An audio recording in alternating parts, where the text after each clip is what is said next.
The man had killed his cheating wife, yet during the courtroom proceedings, he acted completely detached, even doodling in his notebook. It turned out that just the day before the trial, the opposing lawyer received a phone call. After police analysis, they discovered that the gun found at the scene bore no fingerprints from Hannibal whatsoever. Even more bizarre was the fact that the weapon showed no signs of having been fired at all. It was at this moment that Jack realized where Hannibal's confidence was coming from. But Jack had no reason to panic. He believed this was just another one of the killer's tricks and was convinced the murder weapon was still somewhere at the crime scene. The next day, he returned with the police to search, but aside from 4 missing bullets, they found no other clues. The perpetrator had no gunpowder residue on his hands, no blood on his clothes, and apart from the shell casings on the floor, they couldn't even locate a single bullet. However, the overconfident Jack wasn't worried because he still had an ace up his sleeve. He confronted Hannibal with the evidence, not only exposing his scheme but also delivering the news that his wife was still alive. This clearly caught Hannibal off guard. Soon, the day of the trial arrived, and Jack called his first witness, one of Hannibal's household workers. The man could testify that from the moment he heard the gunshots until the police arrived, no one had entered or left the villa, making Hannibal the only suspect. Yet Hannibal listened with complete indifference, and when it came time for him to cross-examine the witness, he waived his right entirely. This move was clearly that of a novice, showing he had no understanding of courtroom procedure. Next, Jack called his second witness. According to the attending physician's analysis, she determined that the woman had been shot at close range, providing sufficient grounds to suspect murder. It was only due to luck that the woman hadn't died, so the charge had been reduced from murder to attempted murder.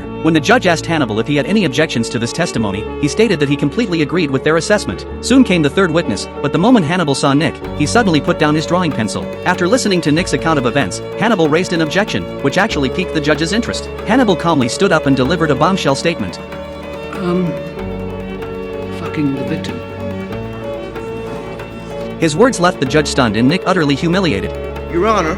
I'm sorry, Your Honor, but what would you call it legally when the officer arrested you as having sexual intercourse with your wife?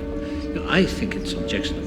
As his testimony had essentially become worthless, an enraged Nick charged at Hannibal and tackled him to the ground, which only made the jury more convinced that everything Hannibal had said was true. At that moment, Jack realized that this seemingly frail old man was far from simple. The ace that Jack had been holding was subsequently deemed invalid by the judge. By presenting himself as the weaker party, Hannibal had successfully turned the entire case around. With this development, all existing evidence would become worthless, and if no new evidence could be provided, Hannibal would be acquitted. Nick wasn't faring well either. After this incident, his wife left him, taking their children with her. In order to find new compelling evidence, Nick had no choice but to tell Jack about the hotel where the affair had taken place. However, the place had already been thoroughly cleaned, leaving no traces behind. The hotel had captured footage of Hannibal coming and going, but the images were too blurry to serve as courtroom evidence. Just as this lead was about to go cold, Jack began to feel increasingly anxious. If he couldn't put the killer behind bars, it would certainly tarnish his professional reputation.